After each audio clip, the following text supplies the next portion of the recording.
함께 말씀을 보겠습니다. 마가복음 3장 13절로 19절까지. 마가복음 3장 13절로 19절까지 함께 읽겠습니다. 예수께서 산에 이게 가만있어 봐라. 예. 저기 개역 성경으로 인용이 된 것 같네요. 저걸로 봅시다. 같이요. 또 산에 오르사 자기가 원하는 자들을 부르시니 나아온지라. 이에 12를 세우셨으니 자기와 함께 있게 하시고 또 보내사 전도도 하며 귀신을 내쫓는 권능도 가지게 하려 하심이로라. 이 12를 세우셨으니 시몬에게는 베드로란 이름을 더하셨고 또 세베대 아들 야고보와 야고보의 형제 요한이니 이 둘에게는 보아너게 곧 우리의 아들이란 이름을 더하셨으며 또 안드레와 빌립과 바돌로메와 마테와 도마와 알페의 아들 야고보와 및 다데오와 가나 아닌 시몬이며 또 가롯 유다니 이는 예수를 판 자더라. 아멘. 내가 12제자일지도 모릅니다 라는 제목으로 말씀을 전하겠습니다. 오늘 본문은 예수님께서 12제자를 선택하는 내용입니다. 왜 12제자 선택하셨을까요? 이게 목적이죠. 예수님을 대신할 일꾼을 뽑는 것. 예수님을 대신할 일꾼을 뽑는 것이 12제자 선택의 목적입니다. 왜요? 예수님은 이 세상에 당신이 해야 할 일을 마치면 더 이상 머물지 않고 원래의 자리인 하늘로 돌아가십니다. 그러면 예수님 하셨던 그 일을 대신할 사람이 필요한데 그 대신할 사람이 12제자였던 것이죠. 주님 대신에 인류 구원이라는 엄청난 사명을 감당해야 될 아주 중요한 사람들이죠.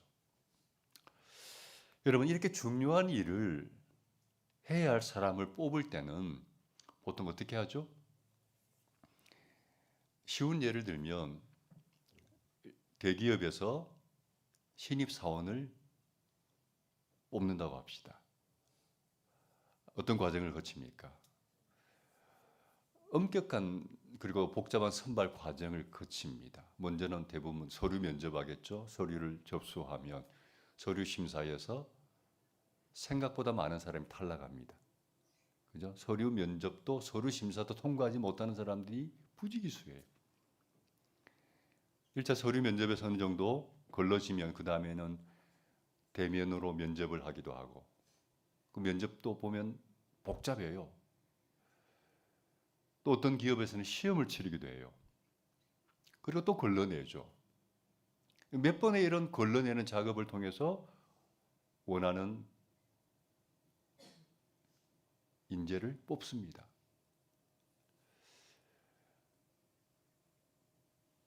기업에 입사하려고 생각하는 사람들도 그런 과정을 알기 때문에 준비를 참 많이 합니다. 전공 공부뿐만 아니라 영어 공부, 그 위에 자격증, 기타 여러 가지 많은 준비를 해서 그 시험에 응시를 합니다. 왜 그렇게 어려운 과정을 거쳐서 사람을 뽑죠? 우리 기업에 기여할 수 있는 좋은 인재 뽑으려고 그런 과정을 거치죠. 그런데 12제자는 어떤 특정한 기업을 위해서 일하는 사람이 아니라 인류를 위해서 이 세상을 구원하는 그 귀한 일을 위해서 뽑혀지는 사람들입니다. 굉장히 중요한 인물들이죠. 그래서 예수님도 본문에 보니까 다른 성경에 보면은 그 12제자를 뽑을 때 굉장히 신중하셨던 것 같아요. 그래서 어떤 과정을 거치셨냐면 봅시다. 누가복음 6장 같이 읽겠습니다. 그 무렵에 예수께서 기도하려고 산으로 떠나가서 밤을 새우면서 하나님께 기도하셨다. 날이 밝을 때에 예수께서 자기의 제자들을 부르시고 그 가운데서 12를 뽑으셨다. 그는 그들을 사도라고도 부르셨는데 기도하러 산으로 가셨어요. 그리고 밤새워 기도했어요.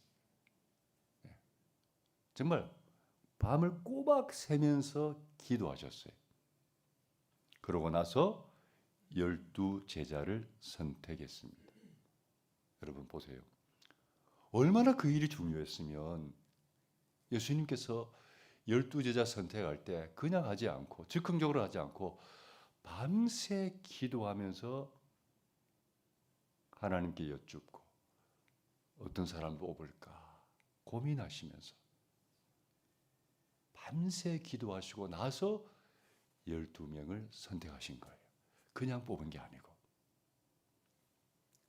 여러분 12명입니다. 이 12명의 제자가 그렇게 중요한 인물들이라면 어떤 사람이 뽑히는 게 맞아요?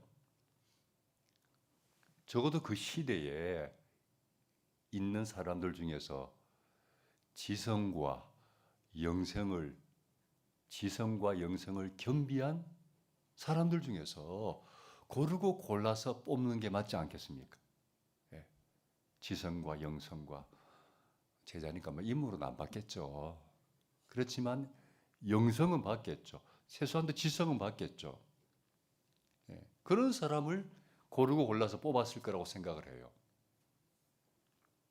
그런데 막상 뚜껑을 열고 보니까 아닌 거예요. 뜻밖의 사람들이 뽑힌 거예요. 자, 그 중요한 12명이 어떤 사람들인지 이제 한번 제가 한 명씩 살펴보려고 합니다. 첫 번째 베드로 16절 봅시다. 예수께서 12를 임명하셨는데 그들은 베드로라는 이름을 덧붙여 주신 시몬과 시몬이 본명이고 베드로가 별명이거든요. 자, 첫 번째 베드로.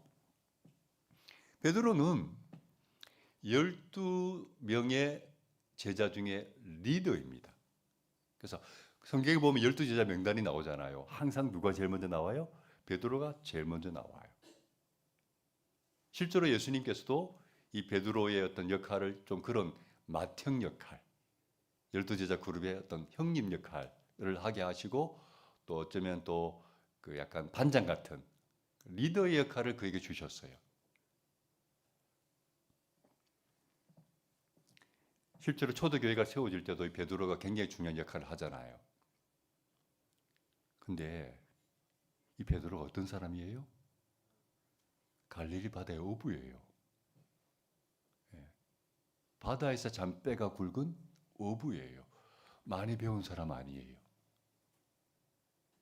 바다 사람이에요. 실제로 복음서에 나타난 베드로의 모습을 보면 어때요? 세련되고 뭐 지성과 뭐 이런 것 갖춘 인물하고 거리가 멀죠. 굉장히 투박해요. 거칠어요. 실수도 많아요. 단순해요. 물론 열정적이긴 했어요. 근데 그런 사람이 12제자가 되고 12제자 리더가 되었어요. 좀 이상하지 않아요, 여러분? 그렇게 중요한 역할인데. 다른 제자 봅시다. 17절. 같이 읽습니다. 천둥의 아들을 뜻하는 보아느기라는 이름을 덧붙여 주신 세베대의 아들들인 야고보와 그의 동생 요한과 야고보와 요한이 등장합니다. 야고보와 요한은 친형제간이에요. 그런데 이 두 사람도 갈릴리 바다의 어부들이에요. 별로 많이 배운 사람 아니에요. 그런데 12제자가 되었고 특별히 베드로, 야고보, 요한은 주목해서 봐야 됩니다. 왜요? 예수님이 가장 총애하는 3인방입니다. 여러분 혹시 오늘 교회 오시기 전에 오늘 묵상한 말씀 읽으신 분 계세요? 마태복음 17장이죠. 거기 예수님이 제자 3명 데리고 어디 올라가요? 높은 산에 올라가요. 그 제자 3명이 누굴까요? 베드로, 야고보, 요한입니다. 예수님께서 성경을 보면은 항상 특별한 곳에 갈 때는 특별히 중요한 현장에 갈 때는 이 3명만 데리고 갔어요. 왜요? 가장 아끼는 3인방입니다.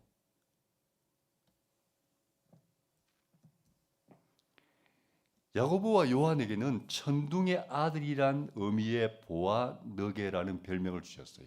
천둥의 아들, 우릉쾅쾅. 왜 이들에게 천둥의 아들이란 별명을 주셨을까요? 이들의 기질이 그렇기 때문이에요. 굉장히 과격해요. 복음서에 보면은 예수님이 어느 마을로 지나가시는데 사람들이 못 들어오게 해요. 그래서 야고보인가 요한인가 이런 말을 합니다. 예수님, 저것들 하늘에서 불을 내려서 다 없애버립시다. 굉장히 기질이 과격한 사람들이에요. 그래서 천둥의 아들이라는 별명을 붙여주셨어요. 그런데 이런 사람들이 12제자가 되었어요. 그 다음에 안드레가 나오죠. 안드레는 누굽니까? 베드로의 친동생입니다. 역시 어부입니다. 빌립이라는 제자가 있었고 바돌로메라는 제자가 있었어요. 근데 여러분 이 사람들은 여러분 잘 모르시죠? 어떤 사람들인지. 알페의 아들 야고보와 빌립과 바돌로메. 여러분 잘 모르실 거예요. 왜? 성경에 별로 안 등장해요. 등장하지 않아요. 뭐 했는지도 별로 기록이 없어요. 그 다음에 마태라는 제자가 등장합니다. 마태는 어떤 사람이죠? 세리입니다. 여러분 세리는 뭐 너무 제가 많이 이야기했기 때문에 잘 아시죠?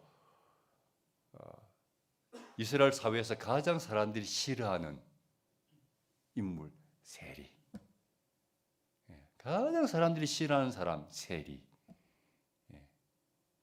민족의 피를 빨아먹는 매국노, 더러운 죄인, 이게 세리예요. 그런 세리가 제자가 되었어요. 그 다음에 도마라는 제자가 등장하네요. 여러분 도마는 뭐로 유명하죠? 의심 많은 믿음 없는 제자로 유명합니다. 다 아시네요. 믿음이 없어요, 제자인데. 성경에 보니까 예수님이 죽으셨다가 사흘 만에 부활하셨어요. 부활하셔서 제자들이 모여 있을 때 나타나신 것 같아요. 근데 그 자리에 도마가 없었어. 그래서 제자들이 우리가 예수님 만났다. 부활하신 예수님 만났다 그러니까 도마가 뭐라고 그런지 아세요? 보세요. 같이 한번 읽어봅시다. 시작. 다른 제자들이 그에게 우리는 주님을 보았소라고 말하였으나 도마는 그들에게 나는 내 눈으로 그의 손에 있는 못자국을 보고 내 손가락을 그 못자국에 넣어보고 또 내 손을 그의 옆구리에 넣어보지 않고서는 믿지 못하겠소 하고 말하였다. 에잉? 죽은 사람이 부활했다고? 말도 안 되는 소리 하지 마. 도저히 못 믿겠다는 이야기죠. 12제자인데 믿음이 없어요. 그 다음에 보니까 알페오의 아들 야고보와 다데오와 열혈당인 시몬이 등장해요. 여러분 이 사람들도요 성경이 별로 안 나와요. 예수님을 위해서 복음을 위해서 뭘 했는지 별 기록도 없어요. 한 사람만 더 볼게요. 19절 넘기세요. 예수를 넘겨준 가롯 유다. 이 사람은 유명하죠? 왜요? 제자인데 자기 스승을 돈을 받고 판 사람이에요. 대충 살펴보았지만 여러분 예수님이 밤새도록 기도하고 뽑은 12명을 보니까 별로 대단한 사람들이 아니네요. 지극히 평범한 사람들이고 어쩌면 여러분 우리보다 못한 사람들입니다. 어쩌면 아마도 그 시대에 저와 여러분이 예수님 주변에 있었다면 이 사람들이 아니라 우리가 12제자에 뽑혔을지도 몰라요. 적어도 이 사람보다 우리가 나을 것 같아요.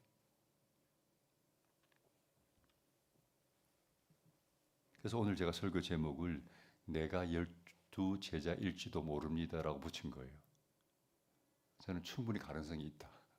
아무리 봐도 우리보다 못한 것 같아.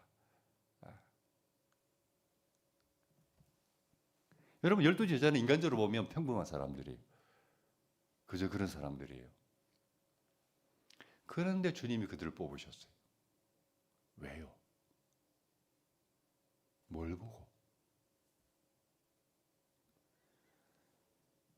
이런 것을 보면 여러분, 하나님이 사람을 선택하는 기준과 우리가 사람을 선택하는 기준이 많이 다르다는 것을 알 수 있어요. 여러분, 우리 사회에서는 어떤 사람을 뽑을 때 주로 어떤 사람을 뽑습니까? 똑똑한 사람, 재주 많은 사람, 뛰어난 사람, 가능하면 그런 사람을 뽑으려고 노력합니다. 정말 좋은 어떤 배경을 가지고 있고 좋은 스펙을 가지고 있고 똑똑하고 뛰어나고 이런 사람을 뽑으려고 애를 쓰죠. 근데 하나님은 그 사람이 인간적으로 탁월하다고 꼭 뽑지는 않는 것 같아요. 자, 성경에서 예를 한번 들어볼까요? 모세의 예를 한번 생각해 보려고 합니다. 모세는 뭐 너무 유명하니까 잘 알잖아요. 이집트 사람이 아니죠. 히브리 사람이죠.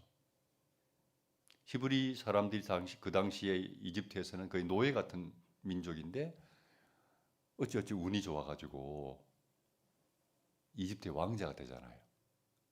그리고 왕자로서의 어떤 교육을 잘 받았고 왕자니까 권력도 있었어요. 근데 하나님이 그럴 때는 모세를 쓰지 않으셨어요. 모세는 하나님께 쓰임 받고 싶어서 막 나섰지만 하나님 안 쓰셨어요. 그런데 그 모세가 어떻게 일이 또 꼬이고 꼬여가지고 그 모든 것을 다 잃어버렸잖아요. 그리고 어디 도망가요. 멀리 도망가요. 그리고는 이집트 왕자가 아니라 광야에서 양치는 목동으로 목자로 매일매일 양 끌고 다니면서 짐승과 함께 지내는 지극히 평범한 사람이 되었을 때, 그것도 나이가 많이 들었을 때 하나님이 그를 찾아가세요. 그리고 그를 부르세요. 내가 너를 이스라엘 민족을 구원하는 지도자로 쓰기를 원한다. 아무것도 없고 아무 능력도 없고 아무 힘도 없는데 도리어 찾아가셔서 그를 부르신다고요. 그리고 우리가 잘 아는 것처럼 위대한 이스라엘의 지도자가 되지 않습니까? 그가 똑똑하기 때문에 힘이 있기 때문에 쓰는 게 아니라 자신이 아무것도 아니고 그래서 아무것도 할 수 없다는 사실을 깨달았을 때 비로소 쓰셨어요. 하나님이 내가 너를 쓰고 싶다 할 때 모세가 하는 말이 뭡니까? 저는 아닙니다. 저는 못합니다. 절대 못합니다. 그렇게 할 수 없다고, 그런 능력이 없다고 고백할 때 그를 사용하는 것을 봐요. 그게 하나님의 방법이죠. 자, 바울을 예를 한번 들어보겠습니다. 여러분, 바울은 물론 똑똑한 사람입니다. 많이 배운 사람이에요. 배경도 좋아요. 그런데 여러분, 그런 바울이 병이 생겼어요. 아마도 그 병 때문에 굉장히 힘들었던 모양입니다. 그래서 바울이 하나님께 기도합니다. 하나님, 이 병 때문에 제가 너무 괴롭습니다. 너무 고통스럽습니다. 이 병을 고쳐 주시옵소서라고 3번이나 간절하게 기도해요. 한 번 기도했는데 하나님 안 들어주세요. 또 기도하고 또 기도하고 3번이나 제발 이 병 좀 고쳐주세요라고 간절히 기도합니다. 그런데 하나님이 안 들어주셨어요. 안 고쳐주셨어요. 그러면서 하나님이 이유를 설명합니다. 내가 왜 너 병 안 고쳐주는지 아니? 이유를 설명합니다. 이렇게 설명합니다. 봅시다. 고린도후서 12장 같이 읽습니다. 나는 이것을 내게서 떠나게 해달라고 주님께 3번이나 간청하였습니다. 그러나 주님께서는 내게 이렇게 말씀하셨습니다. 내 은혜가 내게 족하다. 내 능력은 약한 데서 완전하게 된다. 그러므로 그리스도의 능력이 내게 머무르게 하기 위하여 나는 더욱더 기쁜 마음으로 내 약점들을 자랑하려고 합니다. 주님이 왜 안 고쳐주시는지를 이유를 설명하면서 이렇게 말씀하셨습니다. 내 은혜가 내게 족하다. 나의 은혜가 너에게 충분하다. 충분하다. 그래서 더 이상 병 낫게 해달라고 기도하지 마라. 왜냐? 하나님의 능력은 약한 데서 완전하게 되기 때문이다라고 말씀하셨어요. 무슨 뜻입니까? 바울이 여러분 인간적으로 보면요 부족한 것이 없는 사람이에요. 똑똑해요. 많이 배웠어요. 가문이 좋아요. 학벌 좋아요. 어디 내놓아도 밀리지 않아요. 여러분 이렇게 모든 게 완벽한데 왜 하나님 의지합니까? 내가 아쉬울 게 아무것도 없어요. 퍼펙트해. 그런 사람이 뭐가 아쉬워서 하나님 의지하겠어요? 여러분 사람은요 부족한 게 없으면 완벽하면요 하나님 의지하지 않습니다. 그게 인간이에요. 그래서 하나님은 어쩌면 모든 것을 가진 바울에게 한 가지 빼셨어요. 너 인생에서 한 가지만 빼자. 그래서 약한 부분을 하나 남겨주신 거예요. 그거 하나 빼야 된다 너. 왜요? 그게 하나 있어야 하나님을 간절하게 의지하게 되고 그럴 때 말씀 다시 띄워볼까요? 하나님의 능력이 그에게 머무르기 때문입니다. 그래서 내 능력은 내가 약한 데서 완전하게 된다. 뭔가 아쉬움이 있어야 간절하게 기도하게 되고 그럴 때 하나님의 능력이 너에게 임하는 것이지 그러지 않으면 우리는 간절하지 않아요. 하나님 은혜 구하지 않아요.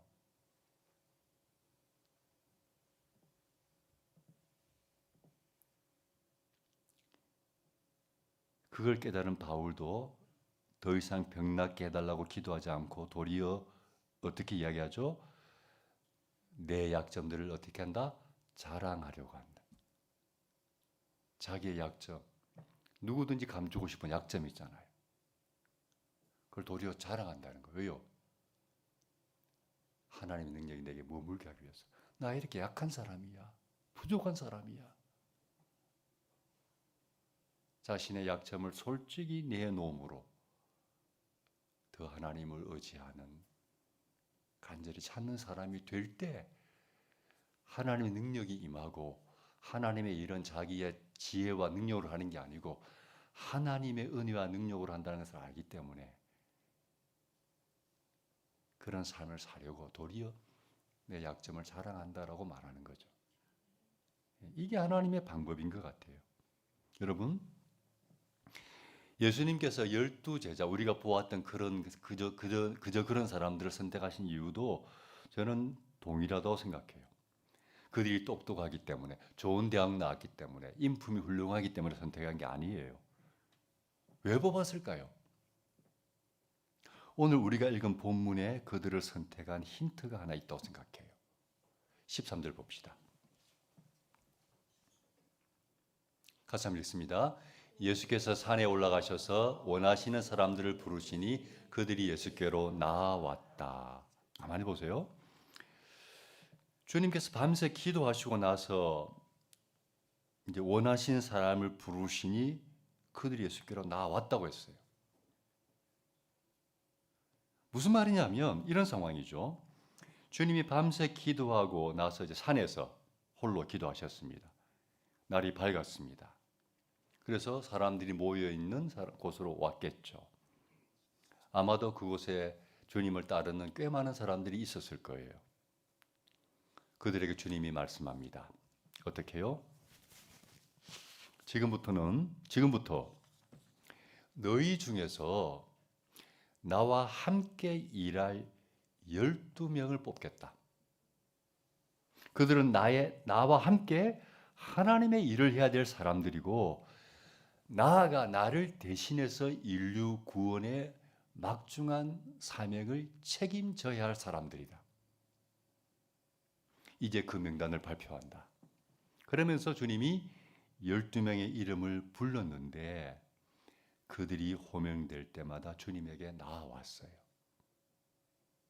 무슨 뜻이죠? 그 중에 한 사람도 이름이 불리는 순간 아이고 저는 못합니다. 주님 저는 감당이 안 됩니다. 주님, 저는 자격이 안 됩니다. 주님, 저는 너무 바쁩니다. 힘이 안 미칩니다. 제 상황이 지금 너무 어렵습니다. 라고 말하는 사람이 없었다는 거예요.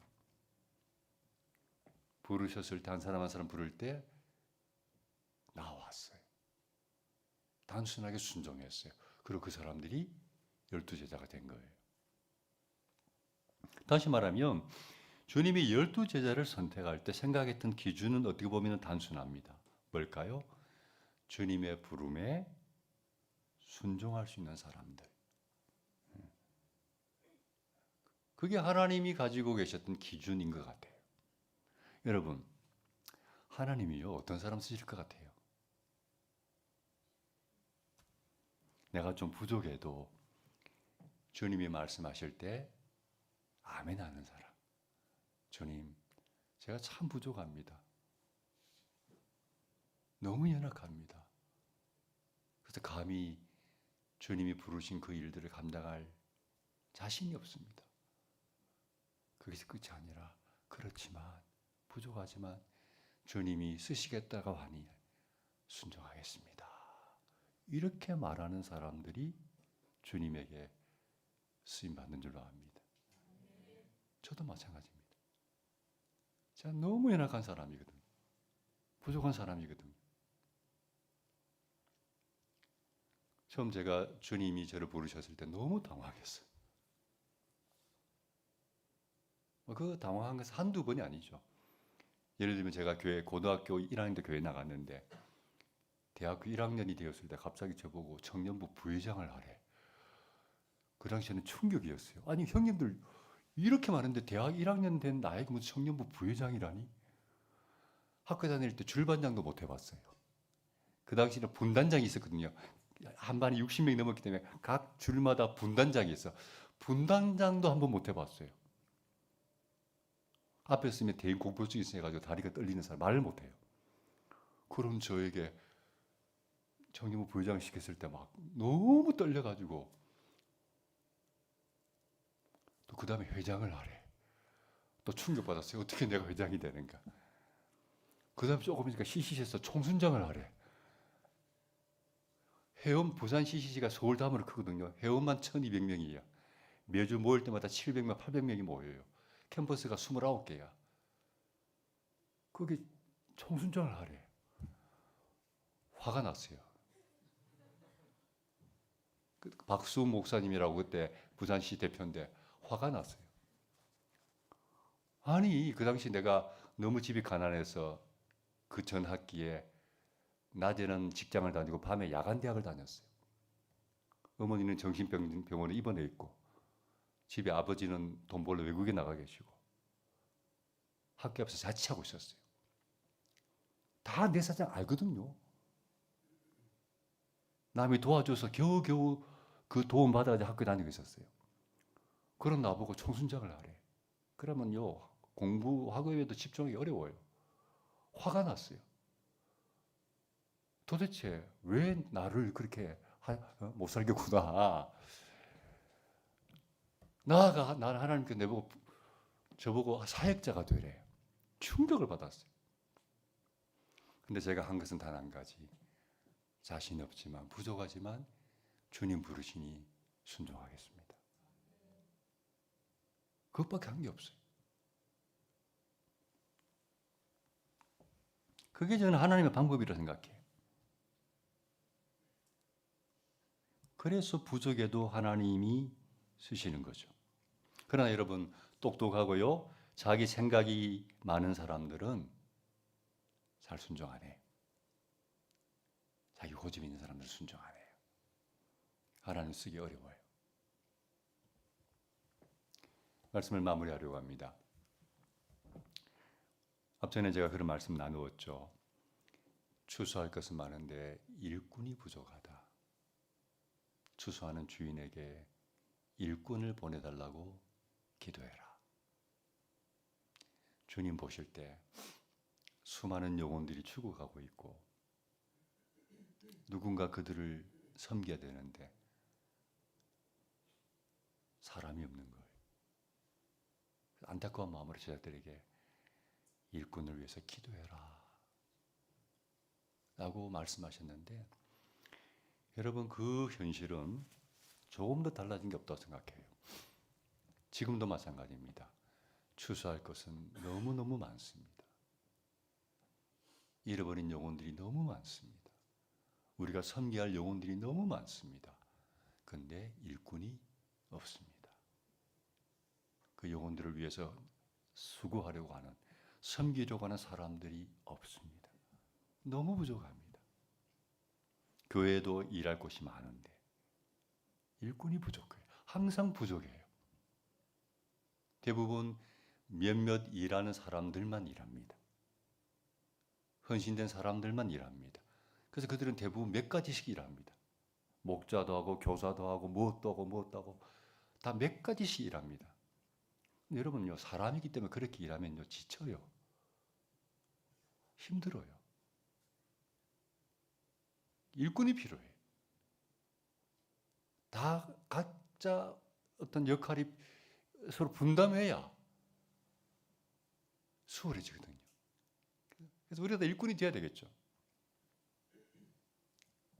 근데 여러분, 누가 주님의 일꾼이 될 수 있습니까? 제가 부족하지만 주님 저를 사용해 주세요 라고 말하는 사람이 일꾼이 됩니다. 나는 너무 부족해서 도저히 감당할 수 없습니다 라고 고백할 때 주님은 도리어 그 사람에게 할 수 있는 힘을 주십니다. 여러분, 자신이 부족하다고 생각하십니까? 좋은 자세입니다. 난 너무 부족해서 저는 감히 할 수 없습니다 라고 생각하신다면 좋은 자세입니다. 괜찮습니다. 주님이 감당할 힘을 주실 줄로 믿습니다. 부족하기에 힘이 없는 사람에게 힘을 주시고, 지혜가 부족한 사람에게 지혜를 주시고, 그래서 주님 쓰시는 귀한 일꾼이 될 수 있을 거예요. 바라기는 우리 모두가 부족하지만 주님이 쓰시는 좋은 일꾼이 되어서 우리가 주님 앞에 섰을 때, 주님 제가 부족하지만 주님이 힘 주셔서 감당할 수 있었습니다.